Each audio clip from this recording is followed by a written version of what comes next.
E, de antemão, já agradeço, né, tanto a presença dos colegas que vão assistir aí, quanto a Denise e o professor Cléo se disponibilizaram aí a fazer essa apresentação para a gente aqui. Obrigado aí pela presença e está com o senhor a palavra. Obrigado, Rogério, Vossa Excelência, aí, pelas palavras aí. E a gente espera, nesse mês de outubro, aí, contribuir aí com o DENIT de alguma forma, né? Naquilo que é o nosso trabalho, aquilo que a gente vem desenvolvendo na UFV, né? Basicamente, o que nós vamos ter aqui deixa eu sem pular muito a sequência aqui, falar um pouquinho do nosso grupo de pesquisa, né? TecBIM. A gente criou esse grupo, aliás, o TED viabilizou a criação desse grupo, a gente já estava maturando ele, mas com o TED ele se tornou mais importante para nós ter esse grupo. Somos alguns professores da UFV envolvidos nisso, onde o nosso objetivo é desenvolver, né, tecnologias em modelagem da informação da construção. Então, basicamente, o que a gente tem aqui é esse grupo, tá, que compõe aí o TED. O que eu vou falar aqui rapidamente, gente, fazer uma introdução. Vamos discutir um pouco aqui sobre o que é BIM, de fato, porque eu imagino que todos sabem e já estão assim meio já chateados de tanto ter que ouvir falar, mas vamos discutir alguns aspectos gerais. A gente precisa normalizar ou nivelar os conhecimentos, né? Na verdade, o que é? A gente podia encarar a coisa assim, para o DENIT, o que é BIM, né? Eu vou falar isso com mais detalhes ali. E um pouco sobre o IFC. O que é isso? E por que ele tem que dar certo? Na verdade, isso para mim é um lema. O IFC tem que dar certo. Ainda não deu plenamente, tá? Nós vamos falar depois um pouco também sobre as características desse TED que nós temos com o DENIT e fazer uma conclusão, tá? Então, vamos partir logo, porque eu tenho 30 minutos, não é isso? Muito bem. O que compõe esse conjunto de seminários? Nós vamos estar juntos aí no mês de outubro, todas as sextas-feiras. Dia ótimo. Ainda bem que é mais cedo, né? Mas se fosse mais tarde, a frequência ia ser complicada, né, Rogério? Não sei. Mas nós vamos falar Com certeza. um pouquinho aqui sobre as pesquisas que nós estamos conduzindo na UFV, que dizem respeito a esse TED, tá certo? São pessoas da graduação, são mestrandos, gente fazendo mestrado e gente fazendo doutorado aqui no curso de Engenharia Civil. Boa parte do seminário que vocês vão ver são pesquisas de doutorado, tá?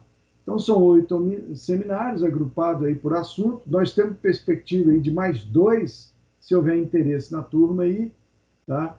Toda sexta-feira, de 10 às 11h30. Então, nós temos o primeiro seminário 30 minutos, o segundo seminário mais 30 minutos, e então depois um debate que eu espero que vocês explorem bastante. Na verdade, o sonho de quem dá uma palestra é que ninguém pergunte nada, mas, na verdade, o sonho daquele que está do lado de lá é que perguntem bastante. Vamos trocar informação. Na verdade, a gente quer que vocês perguntem mesmo, tá? Pergunta, vamos trocar informação.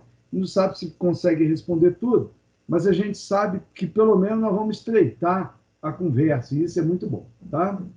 Muito bem. Vamos lá, então, conversar um pouco sobre o que de fato é BIM. O que é esse troço, né? Gente, tem muita definição por aí, chega a ser chato, né? E o pessoal tenta cada vez mais colocar a palavra mais bonita, mais rebuscada, e vai complicando o BIM, tá? Ele envolve muitos conceitos, envolve muitas técnicas correlatas também, né? Correlatas, não correlatadas. São muitos conceitos. Então, eu prefiro, em vez de definir, a gente pontuar aqui algumas coisas que dizem respeito ao BIM. Por exemplo, BIM diz respeito, né, modelagem ou um modelo BIM. O conceito BIM pode estar relacionado às duas coisas, ou um processo ou uma coisa. Um modelo virtual que representa uma construção, né? Ele representa uma construção. Essa construção aí não é só edifício, ele pode ser uma obra de infraestrutura, tá certo? Então, há questão sobre isso, tá? Tem gente que não concorda, que acha que BIM não entra em infraestrutura. Mas o BIM vem rapidamente se ampliando para a infraestrutura. Eu acho que agora já era. BIM já é infraestrutura também. Ele compõe, gente, uma base digital de informações gráficas e não gráficas. Quando alguém te perguntar o que é BIM, você tem que estar com isso de cabeça. É uma base digital de informações, é um banco de dados, tá certo? Alguma coisa que compreende informação. Esse I do BIM aí é importante demais, tá certo? Porque ele compõe a natureza do BIM. Agora, essa informação ela pode ser gráfica. Quando você desenha e modela um cubo, você tem informação, é um cubo, né? E tem, além das informações gráficas, você tem as não gráficas. Uma estrutura de concreto. Quanto de informação nós temos, hein? Eu estava dando agora há pouco uma aula onde eu estava modelando uma parede com meus estudantes e lá pelas tantas estava lá propriedades térmicas. E os meus estudantes estão em início de curso, ele ainda não passou por isso, ainda não chegou lá. Mas, olha, tem aquele monte de informação térmica, transmitância de calor, né? Tem também informações acústicas, tem informações de várias naturezas. Então, o BIM se propõe a congregar todas essas informações também. Gente, o BIM não é só para a fase de projeto também. Não só para a fase de projeto. A gente acha que você está projetando em BIM. Não é só isso. Você tem que pensar, focar lá na frente. Inclusive, o DENIT, quando você for construir aquele modelo, como é que o BIM entra aí, né? Na fase de construção e na fase de manutenção. Vocês já notaram que você gasta pouco tempo projetando, mas maior tempo de utilização de uma construção é a sua vida, por exemplo, uma ponte, ela fica lá e carro passando em cima, 100 anos, sei lá quantos anos passando em cima. Então a gente tem que pensar na manutenção dessa ponte, essa OAE, etc. Né?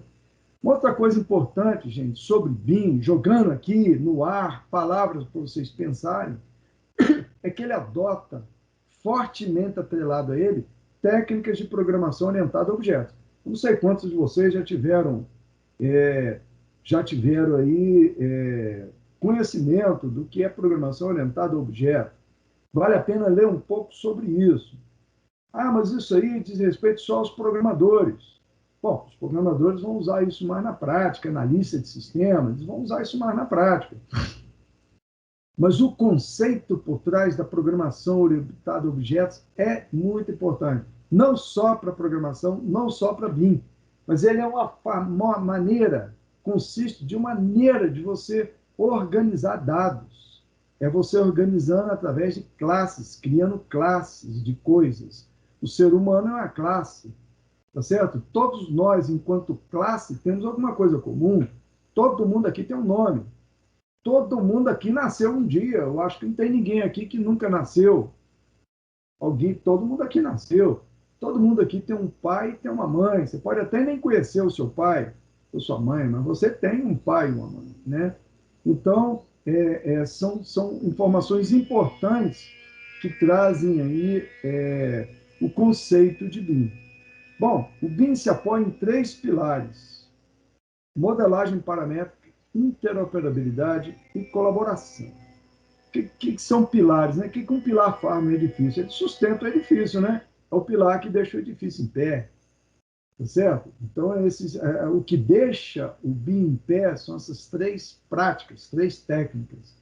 Modelagem paramétrica, que tem muito a ver com a técnica de programação orientada a objeto, significa que todo objeto dentro de BIM tem parâmetros que o define esse objeto, tá certo? Pode ser parâmetro de tudo quanto é nada, mas é a natureza do parâmetro. Um monte. Se você é um arquiteto, você vai lidar com informação de arquitetura. Se você está trabalhando, por exemplo, com conforto ambiental, você tem um monte de parâmetros que você requer aqueles parâmetros para você fazer o seu projeto, né? Uma OAE, por exemplo, a gente pode pensar em dados de tráfego que influenciam na ponte, tem que pensar nisso, tá? Interoperabilidade, gente. Interoperabilidade é uma palavra complicada, eu esqueci já quantas sílabas, só somar ali, né? Significa a maneira como você troca informação. Sabe por que isso é importante? Porque todo mundo sabe que você não tem um software específico que faz tudo nessa vida. Já pensou? Você tem um software, aí não precisa de interoperabilidade. Você tem um software que faz tudo. Não precisa de mais ninguém. Ele faz tudo sozinho. Qualquer tipo de concepção, qualquer tipo de análise. Não existe. Então, para manter a integridade do modelo, a gente precisa interoperar. Tá? A gente precisa interoperar. Muito bem, nós vamos falar um pouquinho mais sobre a interoperabilidade e colaboração. Colaboração, todo mundo trabalhando junto, numa maneira mais ou menos síncrona, né? Muito bem. Adoro esse desenho. Primeiro, porque eu gosto de Fórmula 1. Segundo, porque eu acho que o desenho ficou muito bacana.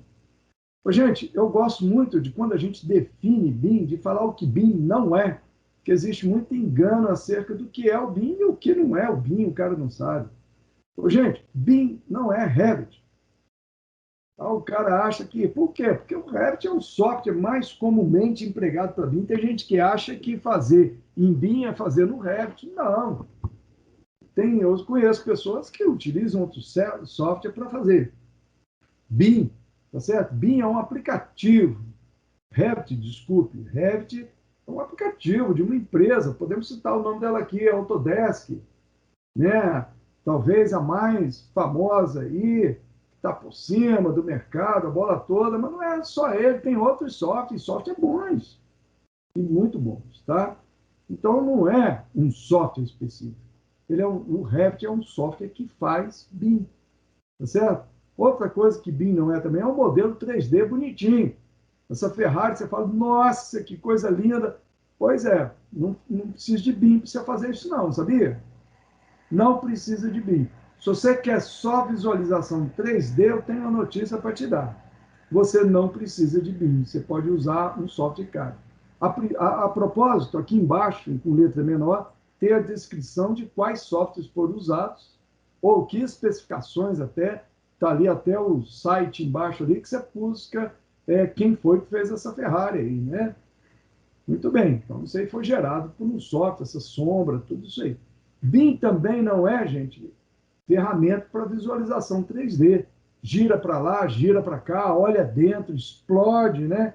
Já fizeram também isso com carro de Fórmula 1. Tira a roda, tira cada uma das peças, faz isso com CAD. BIM não faz nada, gente. Né? O BIM faz coisa para caramba. O BIM não faz nada. Quem faz é você, através do BIM. Outra coisa importante, gente, é que BIM não é milagre. Tem gente que acha que BIM é um milagre dos altos céus, né? O BIM não faz tudo, você que faz através do BIM, e muito esforço para conseguir fazer um modelo bem completo, tá? Bom, de uma forma geral, isso é BIM. Há uma relação interessante que a gente fala entre o CAD e BIM, né? Tem aqui um carro, uma Lamborghini, todo mundo é doido para dar uma volta nessa Lamborghini. Já pensou? Que bacana. E do lado de cá você tem um avião. Você fala assim, avião é um meio de transporte também, cabe gente dentro também. Só que não é a mesma coisa, não é evolução. Um avião, gente, não é uma evolução do carro. A propósito, esse aqui embaixo é a Luciana, tá, gente? Apresentar vocês aqui, ó. Na outra palestra eu apresentei a Denise. Essa aqui agora é a Luciana. Eu tirei a Denise porque tem uma Denise logo em seguida. Aí, para não confundir as coisas. A Luciana tem 51 anos, olha que belezinha. Mas não é a mesma coisa com um avião, nem a mesma coisa com um Lamborghini, né? A gente chama isso aqui, gente, o que, que houve aqui, de uma disrupção. BIM, dizer que não tem nada a ver com CAD é forte demais. Mas dizer que é uma evolução do CAD também não é. É outra tecnologia, é outra coisa diferente. Inclusive, não dá para a gente trazer os vícios nossos de CAD para o BIM. Tá? Então, isso é importante saber, que é uma disrupção, não é uma evolução. Tá?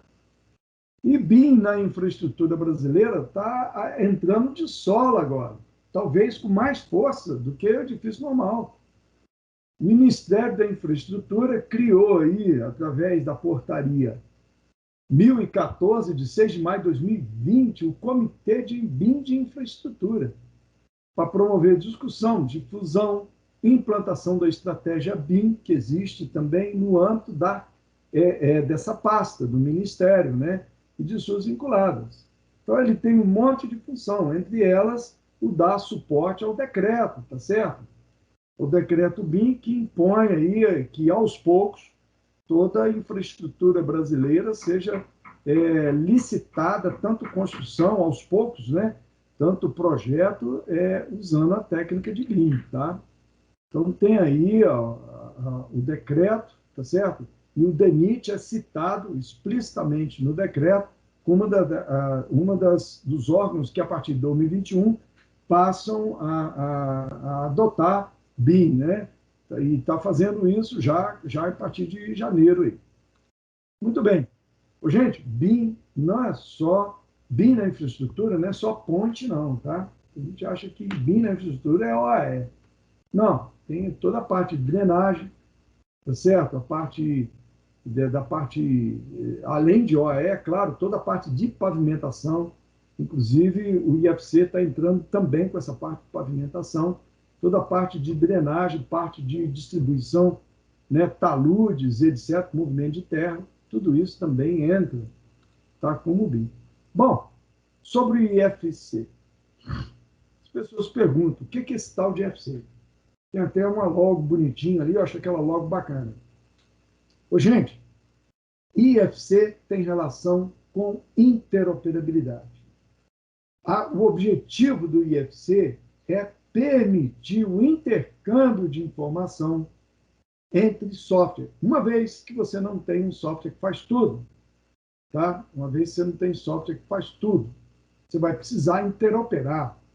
E como o nível de informação é alto, são muitos detalhes de informação, eu preciso criar uma maneira que seja neutra, não proprietário, porque o IFC, quando ele iniciou, ele era proprietário, tá certo? E depois, não queremos proprietário, não dá, tem que ser neutro, sem fins lucrativos, padronizado, já existe uma norma, tá certo? Com essa padronização, aberto, acesso livre para desenvolvimento de todo mundo, quem quiser, de grátis, né? E ele contém uma especificação de informação baseado no princípio da programação orientada a objeto. Então, gente, alguém pensou lá, como é que eu vou descrever um edifício? Me diz. O edifício, vamos lá, tem a estrutura dele, tem o pilar. Muito bem, tem a viga. O que a viga faz? Se apoia nos pilares. Mas a viga pode apoiar em outra viga também? Pode. Pois é, mas e aí? A viga transmite momento para o pilar. Acho que a maioria aqui deve ser, tem algum conhecimento de engenharia, eu imagino, né? Não sei. Mas aí o que acontece? Então, mas a viga você tem um carregamento. Normalmente o carregamento de uma viga é distribuída linearmente sobre a viga. Mas tem carga concentrada também. Ih, caramba, é mesmo. Então, gente, mas uma viga pode ter que apoiar uma parede em cima, né? E essa parede transmite carga. Mas como que a parede transmite carga? Porque tem o peso dela, o peso próprio dela. Mas como é que é composto o peso próprio da parede? Gente, aí a gente vai descrevendo o edifício todo, detalhe a detalhe. Tudo, incluindo análise de clima, luminotécnica, um outro aspecto que tem que entrar. Então, IFC, um grupo de especialistas do mundo inteiro, há mais de uma década, vem escrevendo maneiras de representar de forma padronizada, normatizada, de representar o edifício. Então, não vem um caso aqui da gente entrar em detalhes sobre isso, mas é um modelo bastante complexo. Ele está disponível, você pode procurar aí no site, né? Building Smart, que é a organização sem fins lucrativos, né? Que eles são responsáveis por desenvolver e dar manutenção no IFC. Mas tem um detalhe. Tem um outro detalhe ainda importante. Mas eu tenho a especificação, e daí? especificação do edifício, onde encontrar as informações do edifício, todas as informações. Então, eu tenho que agora passar isso para um arquivo de computador, né? Para que o outro software do lado de lá possa ler aquele arquivo e interpretar as informações exatamente como ela foi gerada no software que iniciou o processo. Tá? Para isso, a gente tem um formato de arquivo ASCII2 aberto. Todo mundo pode aprender a escrever esse arquivo. Eu mesmo, no meu doutorado, fui aprendendo a fazer isso aí e cheguei a fazer uma estrutura de concreto, uma estrutura bem simples. Escrevi tudo à mão. Escrevi mesmo à mão, o código IFC à mão, quer dizer, como você aprender russo e começar a escrever uma carta em russo. É a mesma coisa, eu aprendi o russo, aprendi o IFC, venho aprendendo, né? Na verdade, não é tão simples assim, e escrevi. E eu usei um software lá, o software leu o meu arquivo e conseguiu interpretar. Lógico que eu tive que corrigir, tem uma diferença. Se eu escrever um russo meio macarrônico, o russo vai rir da minha escrita, mas vai entender. Mas no computador a gente sabe que não é assim. Se você errar uma vírgula, ele não entende nada. Aí fala, o computador é inteligente, nada, o computador é burro. O computador é burro. Se você não fizer do jeitinho, ele não vai entender nada. Então, tá aí. É lógico, ninguém vai escrever arquivo IFC à mão. Ninguém. É o software que vai gerar isso, né? O Revit, o ArchiCAD, o Tecla, né? Que o pessoal de infraestrutura usa, e outros, tá? A versão corrente do IFC pode ser acessado na documentação dele, está lá vigente, você procura no site, documentação do IFC, você vai achar lá as classes, as definições todas. Está tudo lá. Gigantesco, enorme. Só que tem um detalhe, a versão corrente do IFC não contempla definições de elemento de infraestrutura. Não contempla. OAE, você não vai achar lá. Pavimento, túnel, você não vai achar lá. Mas estão preocupados com isso e já começaram a escrever e já está na fase final, sob consulta, a versão 4.3. Ela não é oficial ainda, não existe, ninguém implementa nada em 4.3 ainda. As empresas que fazem software já estão, a gente diz tradutores, já estão implementando tradutores, tanto para importar arquivos IFC, quanto exportar para cálculo, para gestão de elementos de infraestrutura. Então, já está sob consulta. Isso não significa que vai sair amanhã, não, tá?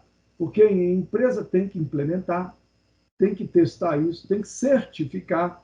Quer dizer, a Building Smart agora vai ter que dizer, aquele software ali, ele já está fazendo, já está importando, exportando em IFC para infraestrutura usando 4.3. Beleza, vamos dar um certificado para ele. Tá? Mas, por enquanto, ainda não. Só para vocês saberem que é próximo. Próximo, talvez daqui a uns 6 meses, 1 ano, a gente deve ter aqui a versão 5.0, que deve ser a versão oficial. Essas versões aí intermediárias já passou por 4.1, 4.2, 4.3, talvez surja outras com alterações, né? E até a gente ter a versão 5, tá? Ela contém elementos de infraestrutura, que a gente chama de IFC Bridge, tudo em inglês, né? IFC Bridge, IFC Road, né? Toda a parte de pavimentação, como é que chama aqueles... eu não sou da área de estradas, né? Mas aquela parte de assentamento, como é que as camadas, né? De pavimentação, túnel também. Quer dizer, na verdade, qual que é a preocupação aí? Criando classes IFC para representação de elementos de ponte. Na outra palestra, que foi até no webinário, né? A gente falou sobre um dos aspectos do IFC Bridge, que é, por exemplo, o alinhamento. Então, tudo isso, eles foram, esse perfil transversal aí, por exemplo, típico de uma ponte dessa natureza aí, pode ser representado em 4.3, tá? Como representar isso para poder sair de um software e ir para outro, para fazer, por exemplo, análise de estrutura. Ah, tem um software aí que não mexe com protendido, queria fazer isso com protendido. Aí você vai ter que levar isso para outro software, tá? Muito bem. Um pouco agora caminhando para o fim aqui sobre o nosso TED, né?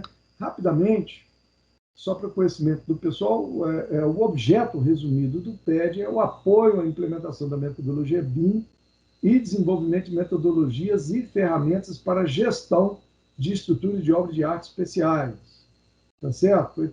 Foi assinado aí no finalzinho já de 2020, estamos em pleno vapor aí. Esse TED é composto de 4 módulos, são 4 frentes de trabalho diferentes de pesquisa, onde a cada ano de execução dele a gente vai buscando aproximação. O módulo 1 é o módulo que diz respeito diretamente ao BIM. Tá? Quer dizer, olha o que vai acontecer. Nós vamos integrar todas as outras tarefas em BIM. Isso é o que a gente deseja, que a gente corre atrás para acontecer até o final do TED. Tá?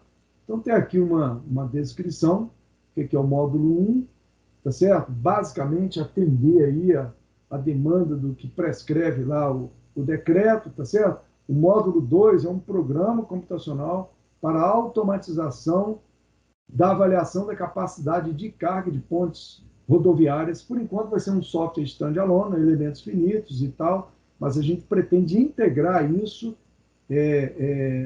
em BIM e via IFC, né, que é o módulo de interoperabilidade. Imagina, o cara pode fazer um modelo de uma ponte em qualquer software e se isso chegar para mim, beleza, via IFC, se representar bem, a gente vai ter condição de fazer esse dimensionamento. Não interessa o software que o cara usa. Temos aí o módulo 3, que é um catálogo digital, tá certo? O módulo 4 aqui tem muitas palestras aqui ligadas ao módulo 4, né? Que é a definição e implementação de modelos parametrizados de manutenção. A gente quer representar, gente, a manutenção em OAS, tá certo? Critérios de manutenção. Quem sabe até, a gente sonha com isso aqui toda hora, né? Quem sabe até a ponto se auto-avisar. Ei, passa aqui que eu estou com um problema, né? E o pessoal ficar sabendo à distância, né? Então, um monte de coisas desse sentido, tá? Então, esse é um resumo do TED. Bateu aí meu tempo. Eu quero agradecer aí. Está aqui o meu nome. Eu sou professor da Universidade Federal de Viçosa e coordenador do módulo 1 do TED, tá? Então, o meu e-mail, fique à vontade aí, quem quiser escrever aí, tá? Contato nosso também, do grupo, né? TecBIM, do nosso laboratório de BIM também. E eu agradeço a vocês. Rogério ou Lucas, não sei quem que. Professor, te agradecer aí pela excelente palestra. O Rogério precisou dar uma saidinha agora. Sim. Foi bem interessante a forma que o senhor colocou aí, né? Apresentando mais ou menos exatamente o conceito do BIM, embora aí já tenha muita gente catequizada aí, né? Mas acho interessante a gente sempre rememorar mesmo o que é BIM, o que não é BIM. Né? Isso o senhor perpassou também a questão do decreto, da portaria. É interessante também a gente verificar essa questão legal, principalmente no que se refere aos prazos, né? Como o senhor bem apontou aí, já tá aí com implementação já desde janeiro de 2021, praticamente assim, a obrigação, né? E a gente, de fato, vem avançando com isso no DENIT. Já temos algumas contratações já em elaboração, né, em andamento, para a gente licitar. A gente espera que isso saia ainda esse ano ainda. Enfim, né? Vamos seguir, vamos seguir. Passo agora a palavra para a professora Denise. Obrigado. Obrigado. Bom dia a todos. Bom dia, Lucas, professor Cleus. Eu não vou fazer preâmbulos, vou direto à apresentação e no final, né, eu falo um pouquinho aí da minha apresentação, igual o professor colocou, né, a nossa ordem de apresentação é essa. Vou compartilhar com vocês minha tela e depois, no final, o debate, né, para as duas falas.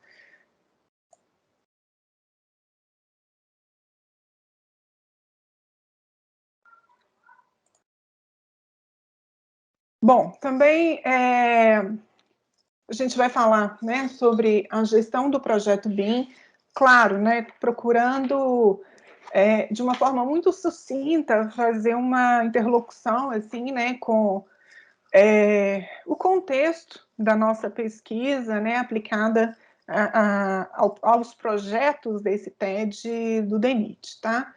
Bom, também, né, o professor já apresentou nosso grupo de pesquisa, TecBIM, eu vou falar um pouquinho sobre mim mais no final, e a nossa agenda aqui, de forma bem sucinta, né, eu ministro essas disciplinas de gestão do projeto BIM em algumas especializações.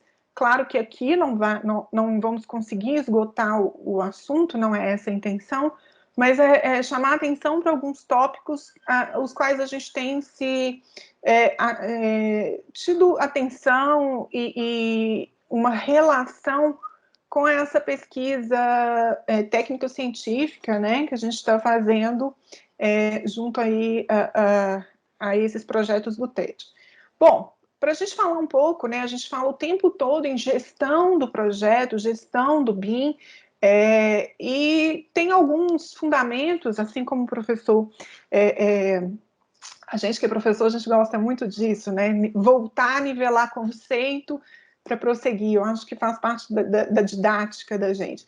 Então, para a gente fazer essa breve contextualização e compreensão da aplicabilidade da questão da gestão,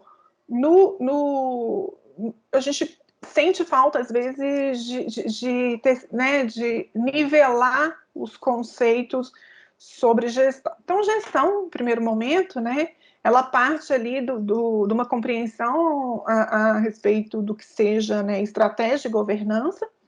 Isso pode ser em âmbito de empresa privada ou algum setor público, por exemplo, autarquias, enfim. A compreensão e a distinção, mesmo que aqui de forma mais sucinta, entre projetos e processos, claro que todas as vezes temos esse conhecimento tácito, né, entre a diferença de uma coisa e outra, mas às vezes a gente não compreende em termos de fundamentos e distinção na prática, como isso possa ocorrer na visão da gestão. O fundamento da gestão de projetos, né, as tais responsabilidades, enfim, do BIM Manager, e as habilidades e competências, que eu acho que são o tópico que, no final das contas, é o que a gente quer promover, né? Em toda gestão, a gente quer o resultado. BIM Manager, né? A gente vê tanto esse termo sendo difundido, existem algumas especializações que eu conheci de perto e tratam, às vezes, de uma proposta de formação de um BIM Manager. A gente vê cargos sendo abertos o tempo todo para isso. Então, se a gente for, por exemplo, no LinkedIn e olha, né, muita gente coloca ali BIM Manager, e pode ser que, de fato, né, a sua proposição e o seu desafio seja fazer uma gestão BIM. Mas será que essa gestão BIM ela está sendo feita à luz dos fundamentos de gestão propriamente dito, ou qualquer stakeholder que esteja atuando em termos de BIM, porque passa a coordenar mais de um assunto, se intitula ou se auto-intitula, né, manager. Então, eu acho que quando a gente volta à literatura, quando a gente faz isso um contraponto com os fundamentos da gestão, a gente, né, precisa observar para que essa atividade seja mais efetiva no meio onde ela se insere. Então, a gente quer pincelar isso aqui, o objetivo, como eu disse, não é esgotar esse assunto absolutamente, né, nesse tempo, mas é deixar alguns insights para, né, serem continuados. Existe uma instituição de pesquisa britânica, né, que tem algumas publicações específicas em relação à questão da gestão e da gestão BIM, por exemplo, né, entre outros tópicos, e tem uma afirmativa numa publicação muito interessante, até eu utilizo esse material como parte do material das disciplinas que leciono, e diz o seguinte, né? Atualmente, os gerentes BIM têm desempenhado um papel limitado na implementação e uso significativos do BIM. Por quê? Né? Eles continuam. Isso pode se dever, né, à ênfase excessiva que vemos cotidianamente no uso do BIM como ferramenta mais de tecnologia, e assim, esse papel, essa função gerencial volta, né, deixa de ser ativo, tornando-se passivo e restrito, e isso é exercido pela maioria dos gerentes. Então, assim, o primeiro passo, né, um ponto interessante, começa a fragmentar a visão entre tecnologia e papel gerencial.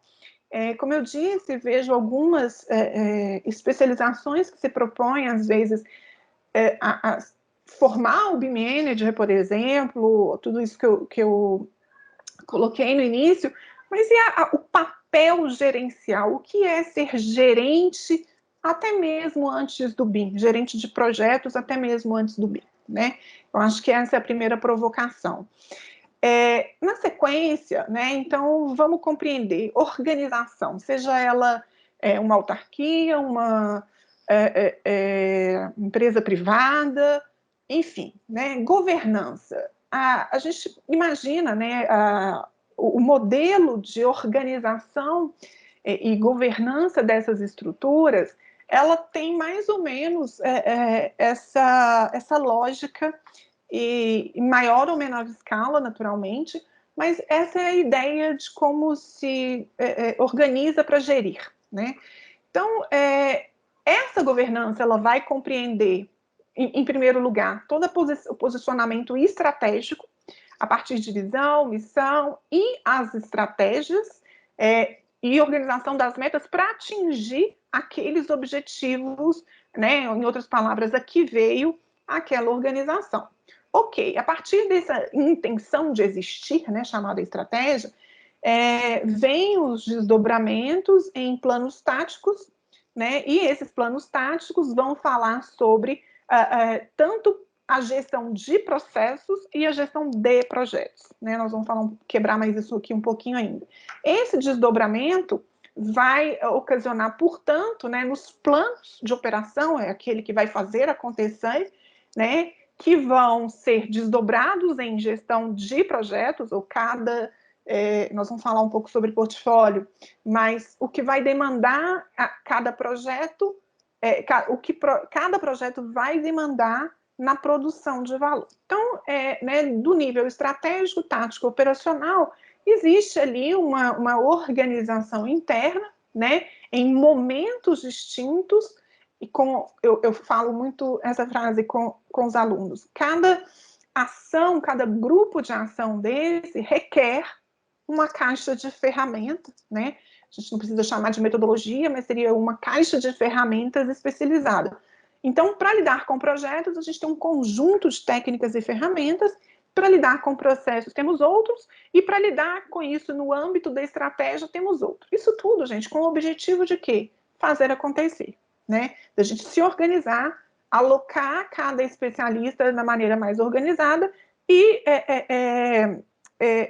harmonizar essas atividades para que elas levem aí a bom termo com as metas estabelecidas, né?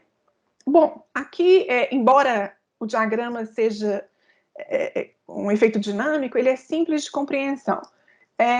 Aqui em cima, né, ainda falando sobre governança, a gente tem um momento, isso é muito parecido, embora as cores não sejam as mesmas, muito parecido com essa mesma lógica do que a gente falou agora mesmo. Então, temos lá, né, um objetivo estratégico, né, e esse objetivo precisa ser desdobrado, né, isso dentro da gestão, e nem sempre somos nós que fazemos gestão de projetos BIM, que necessariamente precisamos desdobrar, mas precisamos entender como isso funciona, como ele é originado, né, como diz o professor Cleus, todo tem um pai e uma mãe, né, que origem familiar é isso, até que isso nos atinja enquanto gestão, seja de gestão de processos BIM ou gestão de projetos BIM, e ou os dois, né? Mas, enfim, então temos uma determinada estratégia, né? Essa estratégia, ela vem de um mapeamento de uma cadeia de valor atual, revê-se ali, né, faça uma revisão do que se pretende estrategicamente e desenha-se uma cadeia de valor futura. Muitas vezes isso é criado por o nível mais estratégico de uma organização, né? Em outras palavras, no BIM, essa quebra, né, de uma meta de se implantar BIM ou por que o BIM, enfim. Essa quebra dessa nova cadeia de valor futura, né, eu não vou entrar no detalhe aqui nesse momento do que seja essa cadeia de valor, mas basicamente ela estrutura aquilo que se pretende entregar para o cliente, seja ele interno ou externo, né? Então, esse desdobramento estratégico gera, portanto, iniciativas de processos. Em azul, o que a gente vê aqui de forma resumida é o que a gente chama de modelagem de processos, né? Em alguns casos pode ser uma BPM, enfim. Então, depois do desdobramento estratégico, a gente tem aquela modelagem do que serão esses processos para fazer a coisa acontecer, né?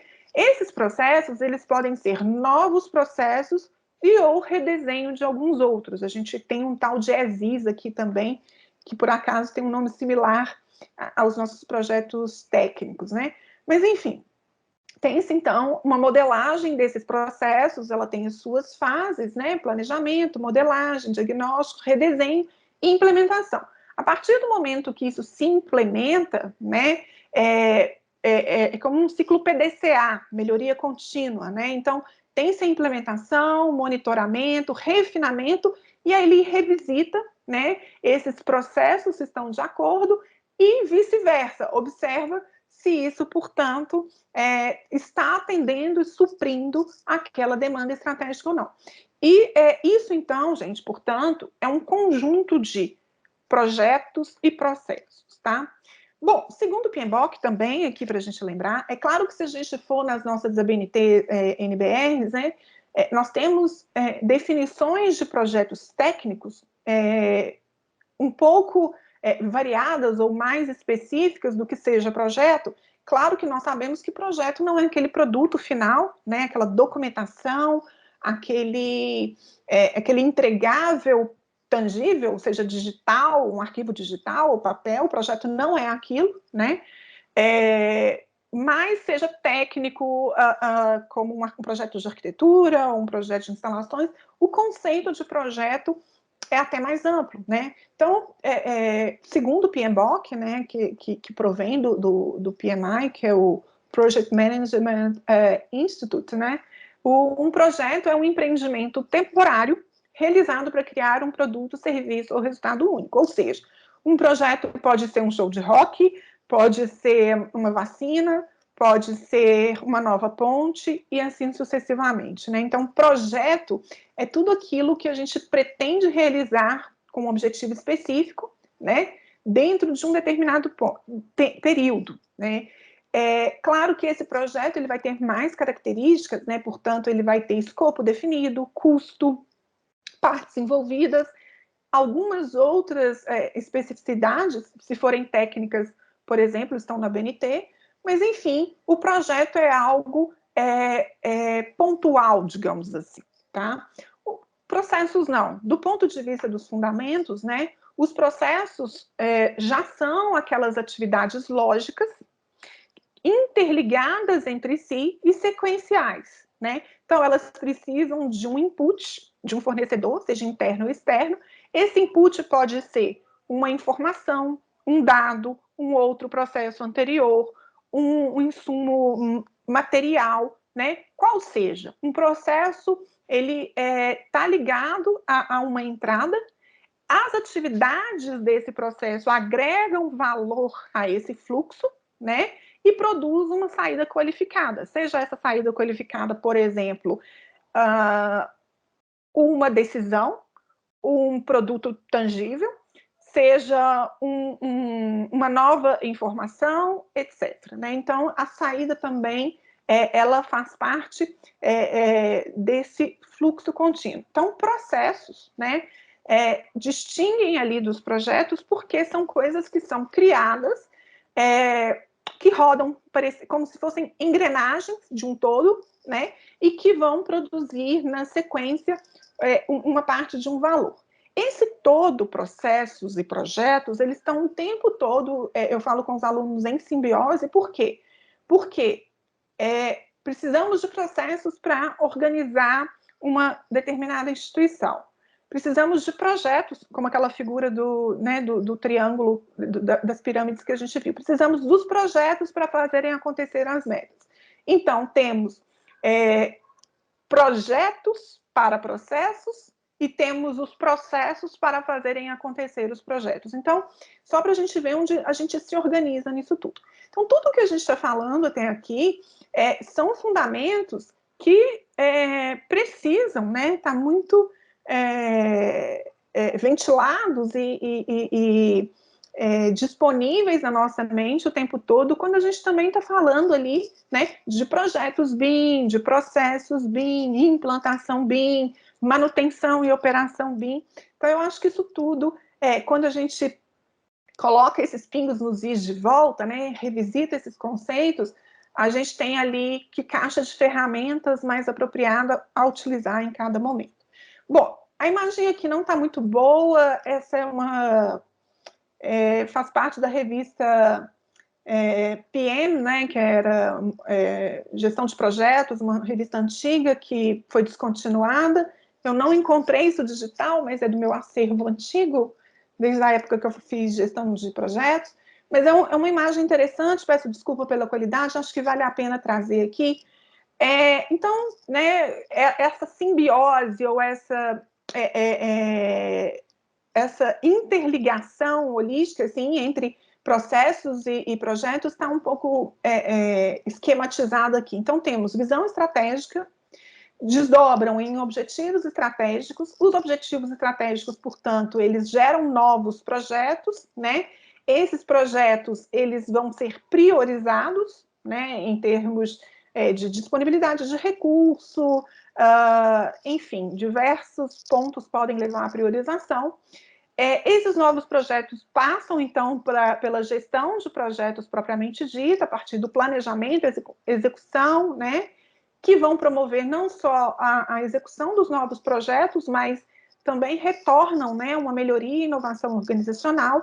Os projetos vão fazer rodar, né, o que a gente chama ali na implantação, operações diárias, que precisam, né, de fundamentos ali da melhoria contínua, né, o nosso benquisto PDCA, né, e essa operação diária vai gerar ali os benefícios, né, em termos de metas, né, estabelecidas. Por exemplo, custos operacionais, satisfação, captação de novos clientes, receitas, entre vários marcadores que se possam estabelecer, né? Então, esses benefícios realimentam a visão estratégica daquele posicionamento, né? Os objetivos operacionais também estão ainda interligados em termos de otimização e vão ligar diretamente à melhoria contínua. Então, isso aqui é um resuminho, né, de como que um alimenta o outro, projeto versus processos. E isso também eu acho que precisa estar muito esclarecido, né? Eu tenho visto, né, nessa eventual, né, nem todos, não é uma regra absoluta, mas aonde aqueles que de fato não são de fato manager, né, não são gerentes por formação, que estejam praticando BIM, ocorre muitas vezes de não ter essa visão claramente distinta, né? Bom, quando a gente tem, né, novos projetos e fazer acontecer um determinado objetivo, né, como eu disse, ou uma nova obra de arte, uma revitalização, um evento que seja, né, a gente precisa, o primeiro passo do projeto é traçar um plano de projeto, né? Esse plano de projeto, ele pode, independentemente do formato que tenha, ele vai formalizar ali todo o planejamento do que se pretende executar, né? Controlar essa execução e oficializar esse encerramento. é através desse documento, né, o plano de projeto, que é detalhado esse objetivo, os custos, tempos, recursos e os envolvidos nessa execução. Então, é a famosa, né, plano de curso ali, né, do que vamos desenvolver, enfim, isso a gente chama de plano de projeto. Esse plano de projeto, né, ele pode ser separado conforme a referência que se use, por exemplo, se for o PMI, ele separa isso em áreas do conhecimento, né, como esses processos internos do projeto serão executados, controlados, monitorados e encerrados. Lembrando, né, gente, que o PMBOK, o PMI, não é exatamente uma metodologia, é um guia de práticas, então a ideia é que seja personalizável para cada demanda, longe de tornar um processo burocrático, mas é o que eu também sempre pratico no escritório e sempre falo com os alunos. Tire dali aqueles processos que, né, tragam de fato valor à entrega que se pretende, né, sem inchar a coisa e torná-la burocrática. E essa não é uma característica da gestão, seja de processos ou projetos, né? Se tiver, é porque está fora da cadeia de agregar valor. Enfim, então, na questão da gestão de projetos, a gente segue algumas práticas, por exemplo, o PMI e PMBOK, ou métodos ágeis, que também configuram processos de gestão. Fazendo um recorte mais específico para o BIM, né? Quando a gente fala de BIM, a gente tem pelo menos duas distinções mais claras, e eu acho que toda empresa que a gente encontrou, ou até o meu próprio escritório, há alguns anos, quando a gente foi implantar, foi preciso a gente observar isso que, às vezes, é tão básico, mas pode ser ficado à margem por ser tão simples, né? Nós temos no mínimo dois importantes momentos, né? A implantação do BIM e depois a coisa acontecendo, né? Tornando-se viva. Quando a gente fala de implantação, a gente está falando isso no nível organizacional, né? E a gente chama isso de modelar processos. Quando esses processos estão implementados, né, de acordo com os diagramas que vimos até aqui, a gente põe para rodar, né? Eu falo muito, o professor trouxe alguns exemplos de indústria automobilística, eu também falo isso muito com os alunos, porque é muito fácil a gente fazer essa analogia, né? Quando você está lançando um novo carro, você tem um plano para esse lançamento e um plano para um novo chão de fábrica de processos, né? Isso é um plano de implantação. Quando esse carro foi lançado, você organizou a logística externa e pôs em linha de produção, você tem processos rodando. Toda vez que você lança um novo carro, você tem um plano. Bom, em BIM ou em projetos, aqui no nosso contexto, pode ser parecido, né? Se a gente quer pôr uma nova estratégia chamada BIM para acontecer, a gente tem que fazer um plano de implantação desses processos, né? O que a gente chama de plano de modelagem de processos. Todavia, continua sendo um projeto de processos, né? Quando esses processos, no caso da nossa área, né? Quando os processos estão acontecendo, o que eles vão produzir, no nosso caso? Novos projetos, né? Esses projetos podem ser o projeto piloto e o projeto do grupo de portfólio, né? A gente vai falar um pouquinho do que seja esse projeto. Então, o BIM Manager, diante disso, ele tem que imaginar, eu estou fazendo um projeto que aplicam-se processos estabelecidos ou eu estou criando um projeto para criar novos processos? Eu acho que só da gente situar em que momento estamos, as coisas se clareiam e a gente consegue conduzir melhor. Um ponto muito crítico na implantação do BIM, muitas vezes, é exatamente o projeto piloto. O projeto piloto, ele é exatamente um misto, né? Ele é um degradê, ele é uma linha de interseção entre o plano de implantação, que é um plano de modelagem, e um plano de execução propriamente dito, né? Por quê? Porque o piloto, ele é exatamente aquela parte ali que é a engrenagem do meio, né? Ela está validando um plano de implantação e também testando, né, ou redesenhando como novos projetos possam acontecer. Então, tal de PIB, PEB, ele pode, né, ou se a gente voltar para o inglês, né, o BIP ou BEP, poderia estar aqui uma sigla não traduzida, mas, enfim, todos são planos de projeto, portanto, eles têm um ritual de planejamento que precisam seguir, seja PMBOK ou métodos ágeis, qual seja, mas ele precisa seguir um ritual de planejamento e depois pensar se é processos, o que está validado naquela modelagem ou não. Então, essa é a lógica que a gente precisa pensar em BIM. Então, essa aqui que eu falei, né? Então, muitas vezes, né, esse azul, então, é a implantação destes processos, que é um projeto específico, e o amarelo acontece ocasionalmente de ser o projeto piloto, ou até novos projetos podem realimentar tanto a estratégia quanto a própria modelagem. Então, essa é a visão. Só para a gente prosseguir um pouco mais com a visão do BIM Manager, né, a gente precisa lembrar o seguinte, né, que vimos lá atrás. Se a gente faz uma empresa, uma autarquia, o que seja, acontecer, né, chegar às suas metas a partir de projetos, então a gente tem um conjunto de projetos. Esses projetos podem estar relacionados entre si ou não. Esse conjunto de projetos, essa coleção de projetos, né, que vão atender essas estratégias, a gente chama de portfólio, para lembrar os conceitos, né?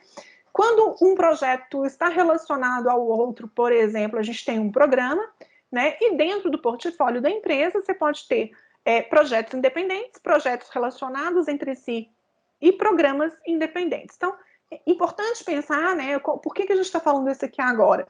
Porque um BIM Manager, na prática, ele pode, né, e vai cuidar dessa visão. Então, às vezes, ele não vai estar alocado em um projeto específico, mas também observando, né, todo o portfólio daquela organização. Só em termos conceituais, rapidamente, né, então, essa organização, quem gere esse portfólio é uma entidade que a gente chama escritório de projeto dentro da organização, né, um Project Management Office, que é um PMO. Essa definição diz respeito a uma unidade organizacional centralizadora desse portfólio. Ela vai supervisionar tanto os projetos como os programas. Projeto, por definição, como vimos, ele produz um produto ou serviço único.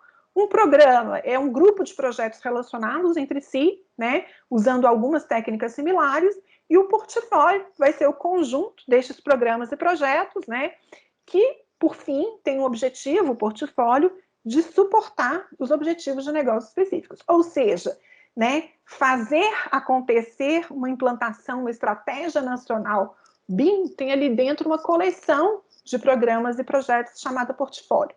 Bom, o PMO, né, portanto, independente de BIM, ele é essa unidade centralizadora do portfólio, e a literatura nos traz que o PMO, ele estabelece padrões, recursos, treinamento no sentido de preparatório em todos os sentidos, né, não só instrumental, mas às vezes habilidades e competências, e os processos que vão ser geridos para que este conjunto de projetos ocorra. A literatura, né, já traz uma analogia muito imediata para o BIM Manager, que também vai lidar, portanto, né, com os aspectos da tecnologia, onde muitas vezes, como a gente viu no início, estão ligadas a maior parte das questões relativas ao BIM, vai lidar com as questões das pessoas envolvidas, né, porque não só em termos de conflitos e alocação, mas em termos de desenvolvimento e habilidades próprias dentro daquelas N atribuições que se possam ter dentro do portfólio, né? Vai gerenciar, propriamente dizendo, né? Gerenciar quer dizer, né, gente? Planejar e gerir, e fazer a gestão, né? O gestão é um pouco diferente do gerenciar. E os processos BIM propriamente dito. Então, o BIM Manager, com essa visão já, né, mais abrangente do que seja o desdobramento estratégico, a aplicabilidade, ele tem um guarda-chuva de funções e objetivos, tal como o gerente de projetos né, de forma análoga, tem ali no PMO, né? Por definição, né, o Project Manager, independente de ser BIM ou não, é aquele profissional, né, que vai, da organização, que vai fazer cumprir aqueles objetivos específicos do projeto. A função desse gestor, ela é diferente de um gerente de função, um gerente de operação, que normalmente está mais concentrado, né, fazer a supervisão de uma área específica, né? Então, o project, ele está ligado a questões mais estratégicas do fazer acontecer, né? Então, como integrador do projeto, né, ele é parte da estratégia do projeto, ele reúne um grupo de especialistas, né, que vai agregar esse conhecimento nos requisitos daquele projeto, de maneira geral, e no membro da equipe. Então, ele é uma peça, né, o Project Manager, ele é uma peça que interliga estratégia e operação, né? E, nesse sentido, a comparação que a gente vai demonstrar um pouquinho aqui sobre o BIM Manager. Quando a gente fala de papéis e responsabilidades BIM, a gente começa a ver uma série de definições, né? O coordenador, o modelador, o gestor da informação, o gestor de equipe, enfim, tem N atribuições hoje em termos de responsabilidades BIM. A literatura, né, tem um trabalho do professor Toledo, que já apresenta mais de 30 funções BIM, né? E aqui eu fiz um recorte só no nível de gestor e coordenador, né, que essa função ela pode se dobrar. Então, aqui, por exemplo, a gente já vê as funções de gestão mais ligadas à questão do gerente, né, de função que a gente falou, ou seja, tem uma função que é de gestão, mas ela é mais ligada a uma atribuição específica, e no papel geral, né, o BIM Manager é a pessoa que tem o olhar para essas N possibilidades. Às vezes é a mesma pessoa, né, eu falo também com os alunos, às vezes é a mesma pessoa que é o BIM Manager, o coordenador ou gerente de instalações, enfim, ele troca às vezes o que a gente chama de boné, né? Eu agora estou fazendo atividade de gerente, agora eu estou fazendo uma atividade de coordenação e assim sucessivamente. O importante é a gente observar objetivos, né? O que essa função ela comporta e o que ela pretende entregar para que ela seja bem conduzida, né? Aqui é uma distinção também que eu costumo organizar, né? O BIM Manager, ele tem, no mínimo, uma função de gestor da informação, que vai detalhar o escopo, o plano de execução, o caderno de especificações, a própria disponibilização e centralizações das informações, né? Seja na parte da infra, de CDE, ou da gestão da informação, quem recebe o quê, né? Ele tem um papel de gestor de equipe, então ele precisa observar o treinamento de nivelamento da equipe, se ela está, né, não adianta a gente exigir do colaborador uma função que a gente precisa que seja entregue dentro do prazo e dentro do escopo estabelecido, se não, a gente não provém ou se não recrutou de maneira adequada aquele colaborador, né? Precisa fazer uma promoção colaborativa, porque a gente sabe que, por definição, o modelo do BIM ele é muito mais de uma loja de engenharia simultânea do que sequencial, então ele tem que lidar bem com as questões colaborativas, integrar aquela equipe, né, gerir as questões dos modeladores, sejam internos e externos, e de outros especialistas.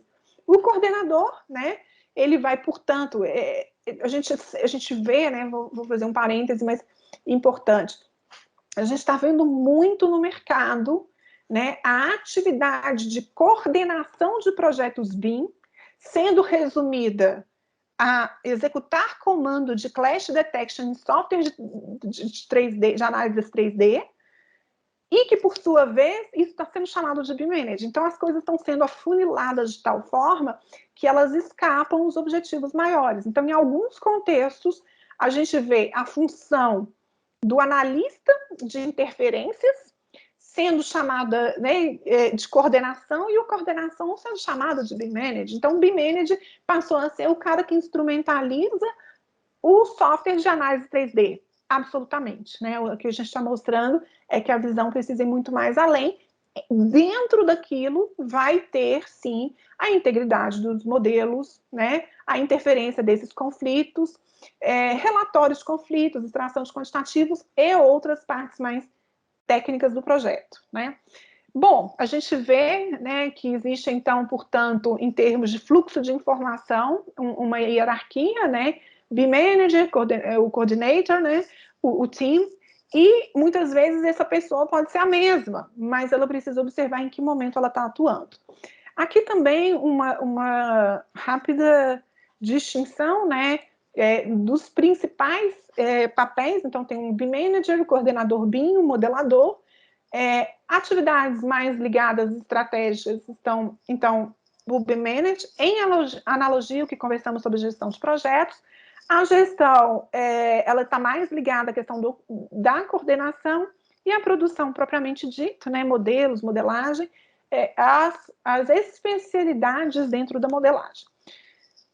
E aqui, portanto, né, de forma sintética, o que a gente propõe, né, o objetivo desse nosso encontro? Lembrar que o BIM Manager, né, ele precisa deter não só capacidades técnicas da indústria da construção, de maneira ampla, né, de preferência, alguma capacidade técnica dentro desse ambiente, que ele tenha capacidades técnicas do BIM, né, então ele compreenda do que se trata a IFC, do que se trata a classificação da informação, ambiente comum de dados, né, todas essas questões inerentes que fazem a parte tecnológica e protocolar, né, das políticas do BIM acontecerem, e em termos de gestor, né, de gerente de projetos, numa forma ampla da formação, ele precisa ter tanto a formação, né, formal ou não vem ao caso, mas ele precisa ter uma formação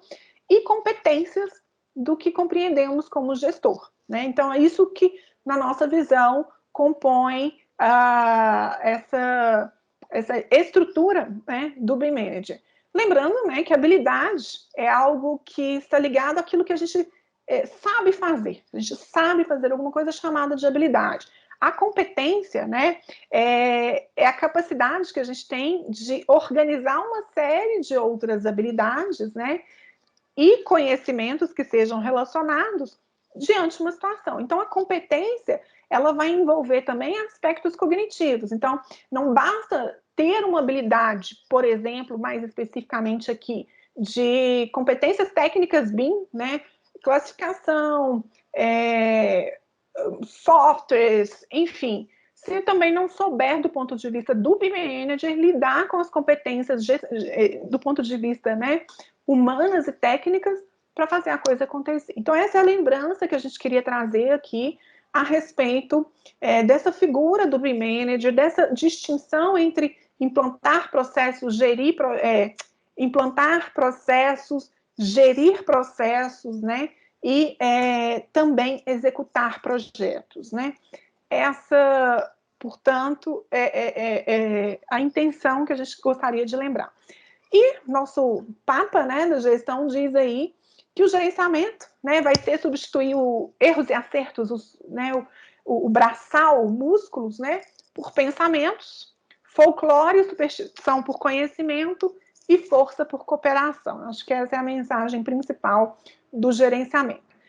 Sobre mim, hoje eu sou a pesquisadora colaboradora do Departamento da Engenharia na UFV, sou mestre em construção civil, né, e arquiteta por graduação, trabalho na construção civil como técnica em edificações, né, eu iniciei, então tenho uma atuação multidisciplinar, tanto obra, planejamento, há mais de 20 anos, e tenho, né, uma especialização, né, por gerir projetos multidisciplinares em gestão de projetos, então foi dali que eu comecei a criar o link, né, a partir da gestão de projetos, da prática e da formação, e atualmente, né, estou doutorando em arquitetura pela Universidade de Lisboa, e sempre, né, participando institucionalmente de algumas reflexões, agora lecionando há alguns anos disciplinas específicas do BIM,